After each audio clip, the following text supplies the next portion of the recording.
Hello दोस्तों, नमस्कार। स्वागत है आपका आज की इस वीडियो में। आज की इस वीडियो में बताने वाले हैं क्लास 10वीं की प्रश्नवाली 8.1 का क्वेश्चन नंबर यहाँ पर हल करने वाले हैं कौन, यानी कि हल करेंगे 6। ठीक है। करें यदि कोण ए और कोण बी न्यू कोण है। ठीक है। जो कोण है हो जहाँ cos ए बराबर cos बी, तो दिखाइए कि कोण ए बराबर कोण बी है। ठीक है। चलिए इसको हल कर लेते हैं।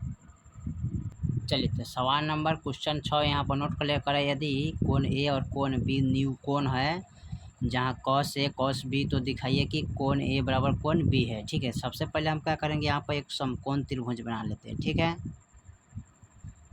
यहाँ पर एक समकोण त्रिभुज बना लेते हैं। और चलिए यहाँ पर देते हैं ए। यहाँ पर तो 90 डिग्री होता है। ठीक है। ये 90 डिग्री का कोण होता है। ये न्यू कोण जैसे कि ई वाला और ई वाला है। ठीक है। ये दोनों क्या है, न्यू कोण है। तो ए मान लेते हैं, इसको हम बी मान लेते हैं। ठीक है। इसको हम सी मान लेते हैं। ठीक है। चलिए तो यहाँ पर कह रहा है, यहाँ लिखेंगे दिया है cos ए बराबर cos बी। ठीक है। और देखिए cos ए का फॉर्मूला क्या होता है, यहाँ पर ध्यान देना है। तो यहाँ से जब चलेंगे ना, तो ये वाला क्या हो जाएगा, लंब। क्या हो जाएगा, BC हमारा क्या हो जाएगा, लंब। ठीक है। इसको लंब बोलेंगे।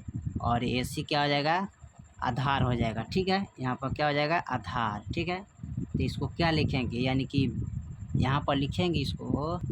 चलिए तो सबसे पहले हम इसको क्या करते हैं, cos का फार्मूला लिखते हैं। ठीक है। तो cos का जो फार्मूला होता है ना, आधार बटा h होता है, यानी कि b बटे क्या लिखेंगे, h। जैसे b से क्या होता है, आधार बेसिक होता है। ठीक है। यानी b से बेसिक होता है, तब b बटा h हो गया बराबर cos का भी मान क्या होता है, इसका भी मान वही होगा। ठीक है। तो यहाँ पर लिखेंगे b बटा h, यानी कि आधार बटा कर्ण, आधार बटा कर्ण। ठीक है।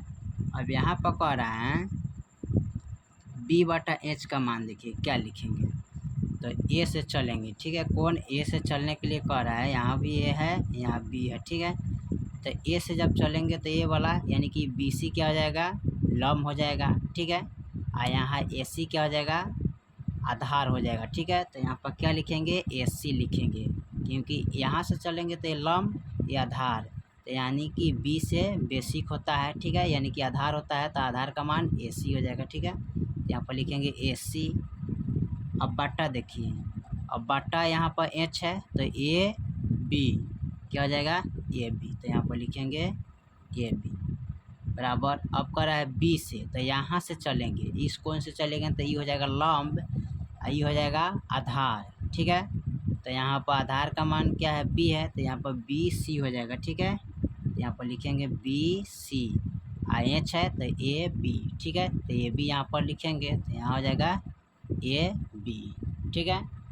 चलिए अब करेंगे क्या, इसको AC बटा AB है, BC बटा AB है, तो इसके जो ऊपरला अंश होता है, नीचेला हर होता है ना, तो इसके हर में क्या है, AB है, इसके हर में क्या है, AB है। तो दोनों समान है, बराबर है, तो क्या हो जाता है, कट गया, हर से हर कट गया। ठीक है। अब इसमें बच गया क्या, AC बराबर BC। ठीक है। तो AC का मान क्या है, तो AC का मान कोण B होगा। ठीक है। यानी कि A से चलेंगे, यानी कि ACA, तो A से ही चलेंगे कोण, तो ये हो जाएगा लंब, ये हो जाएगा आधार। ठीक है। तो यहाँ पर क्या हो जाएगा, कोण B हो जाएगा। ठीक है। तो यहाँ पर लिखेंगे कोण B।